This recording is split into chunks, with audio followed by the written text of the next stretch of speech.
You're listening to Shoe In, covering the ins and outs of all things footwear, from sneakers to heels, loafers to slippers, and every type of shoe in between. Brought to you by the FDRA, the Footwear Industries Association focused on retail, trade, politics, and fashion, helping create and enhance conversations on all things footwear. Hey folks, welcome back to the Shoe In Show. It's Andy. Thanks for joining us today. One of the big things that we saw in a recent survey, every quarter we survey 100 of the top CEOs in the footwear industry, try to give an idea of what they're seeing in their business and in the marketplace, challenges to operations, cost, et cetera. So obviously for a long time, supply chain has been a big concern. Tariffs have popped up recently as the political campaigns have heated up and increasingly talked about it more. But one thing that's a constant that's always there on the minds of executives in our industry is the consumer behavior. It obviously was shifting before COVID. It shifted a great deal during COVID. And as we've kind of come out of COVID, it continues to morph and change. And I think people are constantly trying to figure out, how much money the consumer has, where they're spending the money, how they feel about products, all those different things. And so one of the things we try to do on this show, obviously, is bring on experts in the field to help the industry kind of sharpen themselves and know a little bit more. So I'm excited to have Shikha Jain on with us today. She is a partner and North America head at the consumer retail sector at Simon-Kucher. Her journey started with an MBA at Booth School in Chicago. Nice. Maybe she's a Bear fan. We'll find out. She has a lot of diverse experience in the consumer retail industry. She's worked a lot on pricing and growth strategies for hundreds of clients and helped them achieve success year over year, quarter over quarter. She also has a degree in economics, so she's really smart around the microeconomy and the macroeconomy, which is really important. Just industry dynamics. And I think she really understands footwear is a unique product with a unique marketplace and a unique consumer that looks at those things. And that's why she has appeared on CNBC, CNN, NPR, and a lot of other prominent news outlets. So Shikha, thank you so much for joining us today. Thank you, Andy. Excited to be here. Awesome. So let's start right off the bat. You guys have done, you're always doing surveys. You're always looking at, where consumers are. You guys obviously work on multiple different industries, but you've recently put out a report on the footwear industry in particular and what the state of the footwear market is in 2024 and probably as we look to 2025 at this point. What are some of the key things that you're seeing around consumers in particular in the footwear marketplace? Maybe before we get into that, I could just quickly set up, the research that we did. Yeah, please do. We typically gather.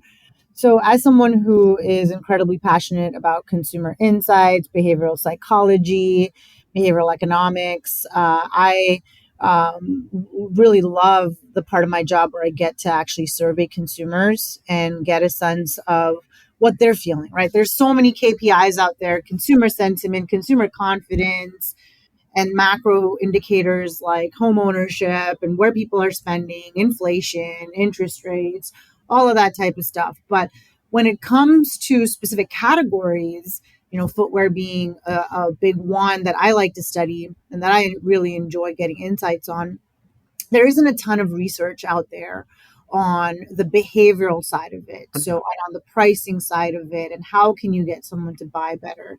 Companies and brands do this all the time, right? They're always serving their consumers, but they never really level it up to the macro bird's eye view that we've managed to get in the study that we did this year. So I just want to set the stage that we surveyed 1,000 U.S. consumers that were representative across gender and age and income, geographically split across the U.S. because we wanted to see what is the average consumer or a representative consumer, how do they think about footwear and how does the current macro environment affect some of the decisions they're going to make going into the holiday season as well as into 2025. So one of the, maybe that's a setup, and maybe I can transition now. There Yep. are really the three critical findings that we were able to glean from a lot of questions that we asked. We asked about spend and price recall and the impact of promotions and what drives value when they're making purchases, where are they buying, and so on. But the first insight was really around pricing, right? The average consumer's wallet is really hurting right now. And when you see numbers of gas and groceries going up by 40%, it is only natural that discretionary spend, which footwear and apparel is part of, is going to get squeezed, right? That part of your budget's going to get squeezed. So we're seeing that there is an increasing number of price sensitive consumers, and these consumers are beginning to trade down and look for deals. And it doesn't matter how much you increase the price, they're just becoming a lot more deal seeking than they were before. So that's point number one. And, maybe I ask you a question. So, Andy, roughly, right, this is part of it. You also get to be part of our study. Yeah. How much did you spend on footwear last year? How much did we spend on footwear last year? Just you. Just me? Yeah, just you for now. I probably spent around $250 on footwear last year. Okay. How much did you spend on footwear this year? You plan to spend as we round out Q4? It'll probably be less than $200 this year on footwear. Okay. I mean, obviously, I'm not a normal consumer. People Sure, sure. of it. There is, I agree. I mean, there's sensitivities around my budget, but also assessing risk in the market. Are we going to have a slowdown? We have a presidential election coming up. What does that mean? In the long term? Yeah. Naturally, I gravitate towards being more conservative and trying to have a bit more savings to be prepared for what might happen. You are actually, by the numbers, pretty typical consumer. So last year, the average consumer, the average annual spend was $255. Mm-hmm. And the average number of pairs that were bought were 3.4. So somewhere between 3 and 4. And what's really interesting is that if you were to sort of track using economic trends, where footwear would have been using inflation as a proxy, you would have expected that footwear spending would have been, let's say, 100 and, grown rather than not. But actually, consumers are cutting back their spend on footwear and sort of adjacent categories like apparel. And so we expect that footwear will be down roughly $35 per consumer this year. So that's kind of what you said, right? You said I'm going to spend a little less than 200. So very interesting insights, because what this means is that now consumers have heightened price awareness. Mm-hmm. There's just so much more price transparency and comparison shopping. They're more price sensitive for all the reasons we talked about. They're likely to trade down. So instead of going for maybe the $200 shoe, maybe they'll look for something slightly cheaper and so on. They're going to make fewer purchases. So volume is going to go down. And there's an interesting point that they're becoming more difficult to acquire and retain because they're becoming less brand loyal. And we're going to get into that in a second. Yeah. That is, I think, a really key point for a lot of brands. If they're not brand loyal by type of shoe, then that also impacts retail as well, right? Because exactly. If you're trading down, I'm thinking TJ Maxx, Ross, places like that. Is that basically what we're looking at? I mean, I think a little bit. It's going to be where they buy, right? So they're going to trade down from brand.com or the direct, like this Nike store, and shop at discount retailers, but they're also going to trade down from the shoe. So you're going to see a lot more people, instead of buying the shoe that has like all the bells and whistles, they're going to buy relatively more basic shoe. Okay. And I think what's also interesting is that there's this inflation, like obviously there's inflation, but there's also perception inflation. So even though consumers, and 80% of consumers say, there have been price increases, their average price increase observed is 30% higher than the CPI. So in their minds, they're basically taking inflation of 1.5, whatever X% and inflating it. So because in their mind, every dollar is just getting that much more precious, right? And so when we teased them and we said, hey, what if there was a 5% increase in the price of a shoe? What would you do? And 70% of the consumers in our survey said they would halt their purchase, right? And they would either do more comparison shopping, look for discounts, or wait for a sale, right? And when we did that for, let's say, 10%, that number jumps up even more, right? Now we're talking about, um, 85% that would now make some different decision versus, at a 10% price increase. Yeah. So I think there's implications here, obviously, for retailers and brands alike on how they are pricing their products and the price image that they're projecting out to the market. Yeah, it's probably why we see, for a while, for a couple of years, we had pretty good price stability, right? We knew people's wages were up. We knew everybody was getting hit with inflation. There wasn't anywhere to hide, so the prices went higher, and people wanted what they wanted. They bought it, and then now we're back to what we saw maybe 5 or 6 years ago, where it was like, if you don't have a BOGO on your door, buy one, get one, or you don't have a 40% off, or you don't have a discount strategy as part of your marketing, you're not going to get foot traffic like someone else is, right? Exactly. And especially now, because price is becoming the top purchasing criteria, the depth of discounts is going to be very pivotal in trying to convert consumers, right? Because in the past, to your point, we had typically seen, and again, I don't have like hard data, but just sort of trends that we've observed. And I'm curious about what you think on this one. But really, the expected discount was somewhere between 20 to 25%, like if you asked everybody.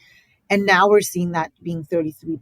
So now people are saying, I need a 1/3 off, right? Before it was like a 1/4 to 1/5 off.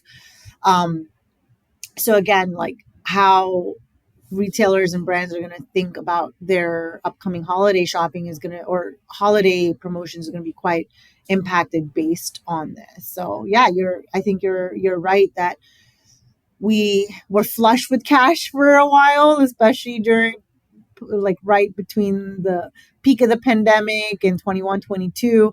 And there were supply chain challenges, like you mentioned at the start, which caused, imbalance between demand and supply. There was more demand, so people could, command higher prices. Brands could command higher prices. But now we're kind of seeing the exact reverse. Let me ask you from an economic perspective. I mean, we've seen inflation overall in the economy taper, right? Like we're close to the Fed's 2% rate.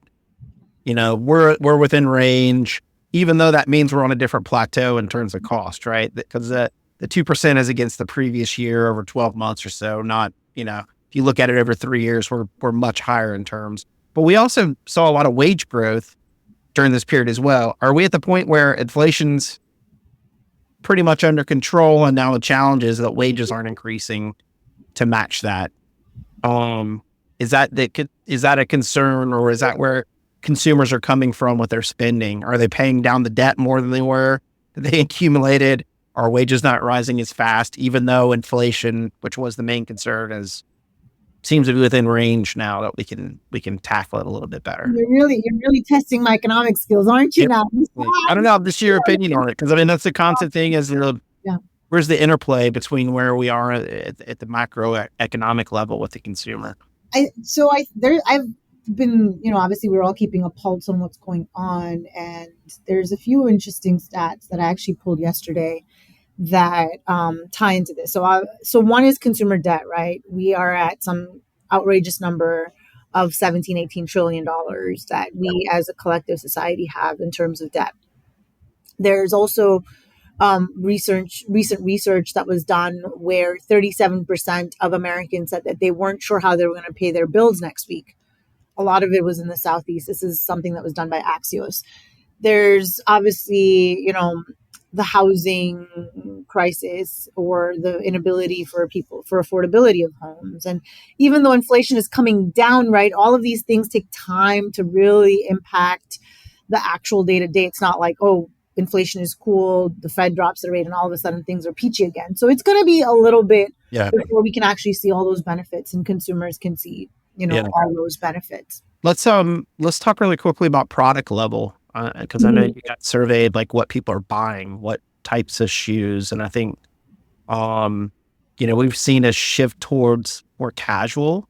Obviously, in COVID, we were all wearing slippers more that were worn a lot since college. But that trend's kind of continued in a different way. Is that what some of your data is showing as well? That casual is still kind of king in the space? Yeah, it's the most categories that people are buying is athletic shoes.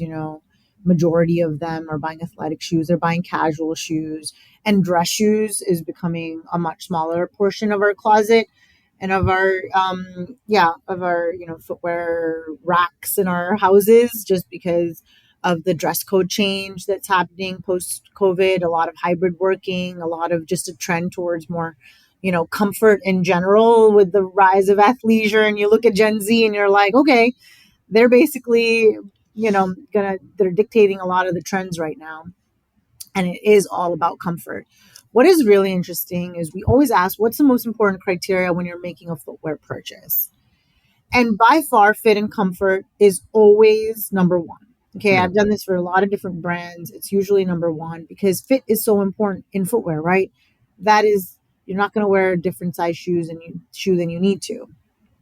And the second most important is price. And they're pretty close. It's like 1A, 1B.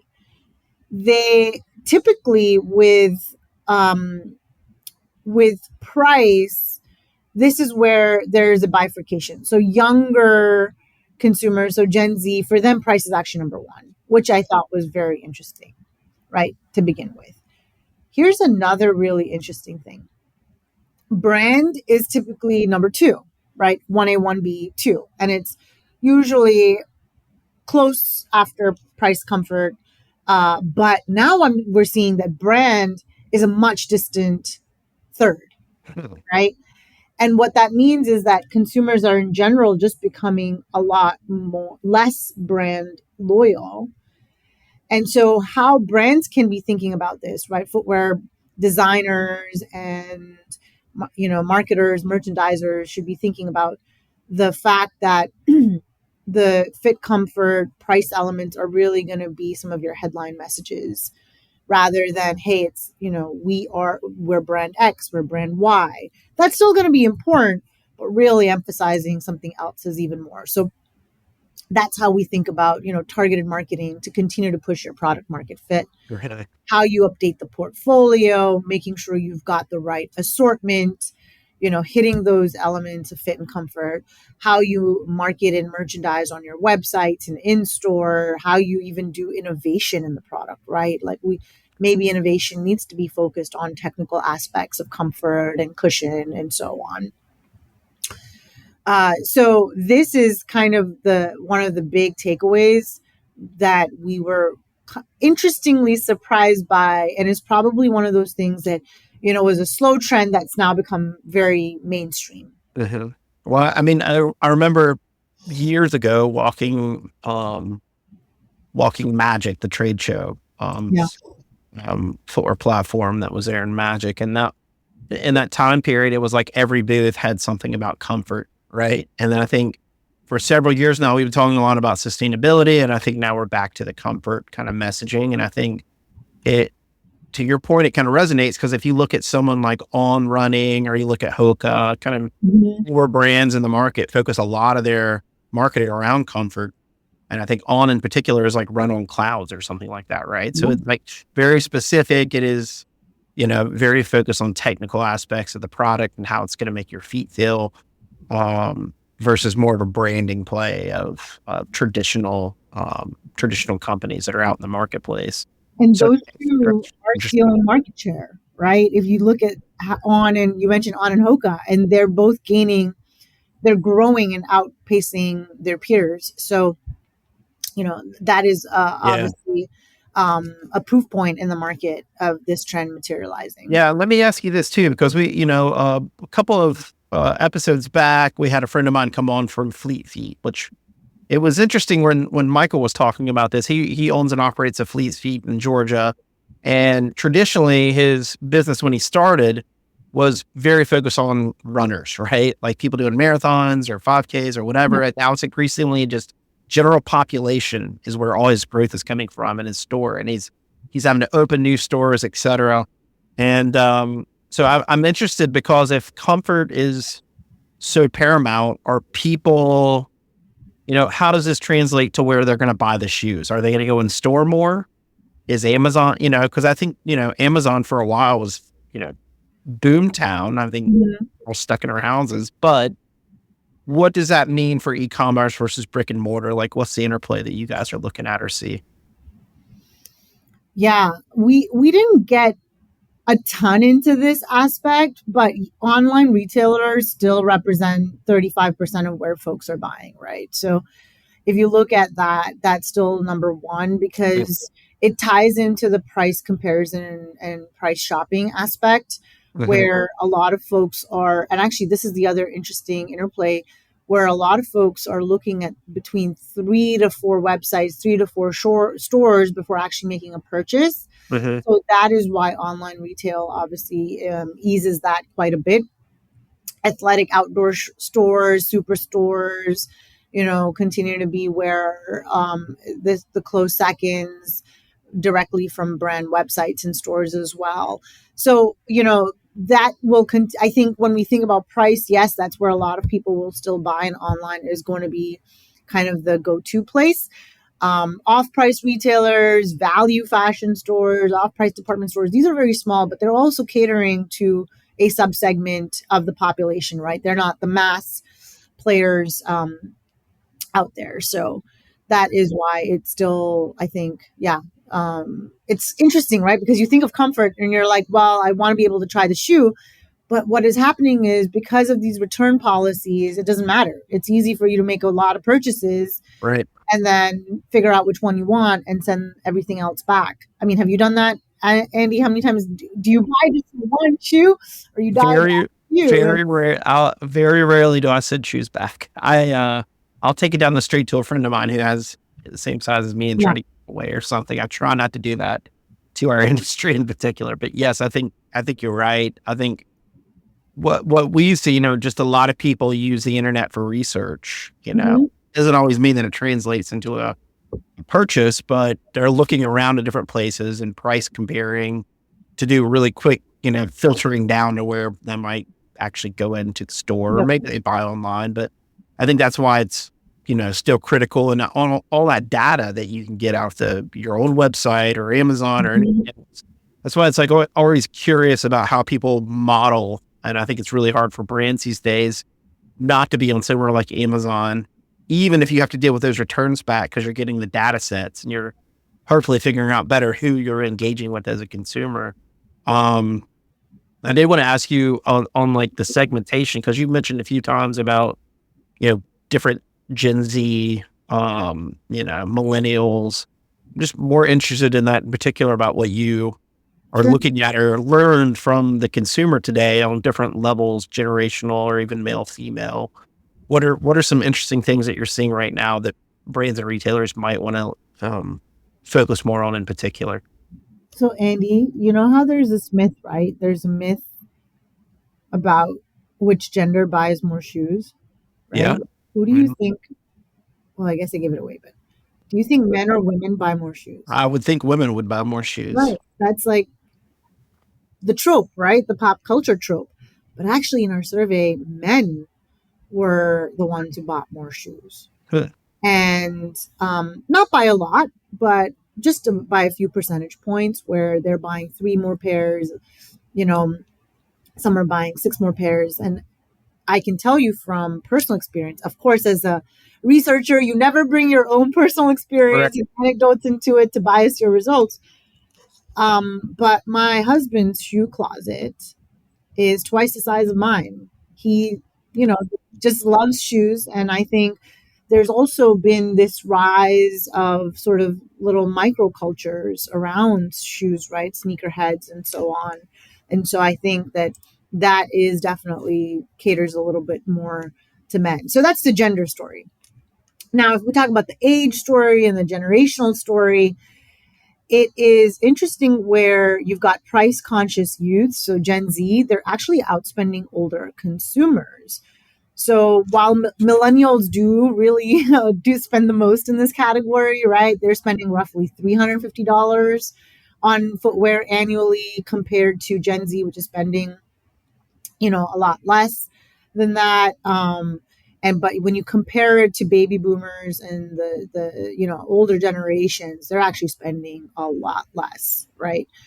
But here's what's interesting, that Gen Z, like we talked about this discounting phenomena, they're the ones, them and millennials are the ones that are willing to work for their discount. So they're the ones that are going to, be a lot more deal loyal. So as we look into the upcoming Black Friday, Cyber Monday, Right. holiday shopping periods, that's when I think, retailers are going to have to get really good about who they market to, and especially using social media to talk about their deals to these younger consumers. Yeah. So basically the old people, they can't be bothered. They walk into the store, they need the shoe, they're going to buy the shoe. They're going to need the shoe, or they find the shoe they like. How many people do you Whatever. know, older people, right? Yep. In my family, they're like, this is the shoe I like. Yep. I've been wearing the shoe for many years. I just want to, when it gets completely worn down, I'm going to just replace it. All the same pair. Yep. Yeah, exactly. And they're complaining about the fact that it's a new model and it doesn't fit the same as the previous model. We like what we like sometimes. Exactly. Like, why did they change this? There was no need to change this. Yeah, that's why you also see this, I don't know if it's correlated, but I always find it interesting when the vintage, the classic collections are coming back, and I can always see my dad like, oh yeah, I used to wear this in the 80s. They brought it back. I'm so happy. I can't wait. I'm like, Dad, it's going to be different, but Yeah, that's why consumers should buy two pairs, one pair to wear, one pair to hold until the trend comes back. So smart. And you can sell it off and double your profit and buy more shoes. So that is so smart. Maybe that needs to be the marketing campaign. You should tell all your friends.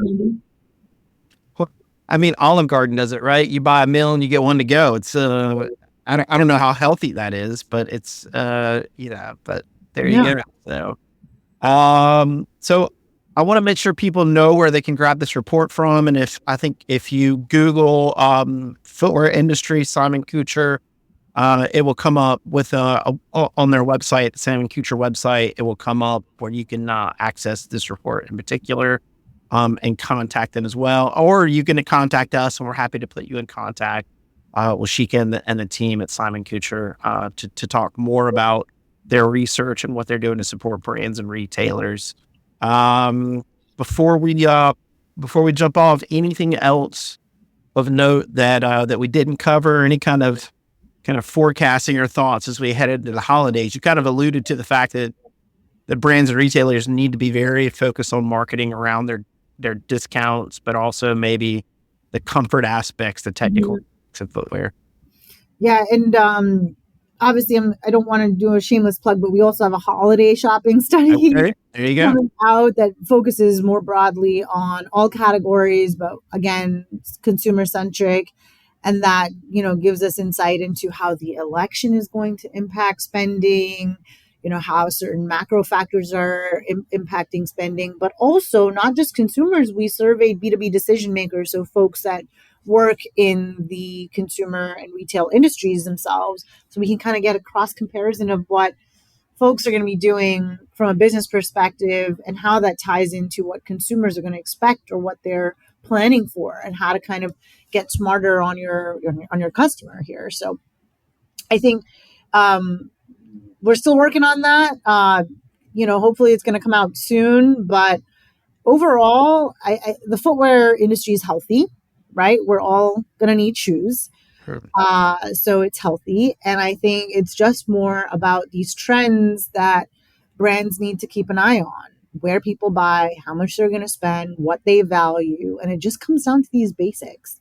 Yeah. So it's not really rocket science, but I think people just get caught up in some of the details and miss some of the big picture here. Yeah, there you go. Blocking and tackling, just some X's and O's, basic arithmetic. Don't try to get too much into the calculus. Don't trick yourself. There's no need to be clever. So great. So, Shikha, thanks so much for joining us today. We really appreciate you coming on and sharing it. Again, you can contact us and we can introduce you to the Simon-Kucher team to learn more about their report, and then the future holiday report as well. You might want to get on their mailing list so you can get access to these documents and research that's coming out. So definitely want to plug that as well. And folks, as always, we appreciate you listening to the Shoe and Show. A new episode drops every single Monday. You can go to shoeandshow.com for our entire catalog. And again, this issue, consumer behavior shifts, is something that it's a constant churn. Obviously, there's a lot of movement at the overall economy, wages, inflation, but also just product changes that we're seeing in the market as well, and shifts as people look at their closet and see what they want to refresh or what they're missing. So stay tuned. And as always, we appreciate you listening. Until next time, Shoein is out. Shoein has been brought to you by the FDRA, the Footwear Industries Association focused on retail, trade, politics, and fashion, helping create and enhance conversations on all things footwear. For information about FDRA, visit fdra.org.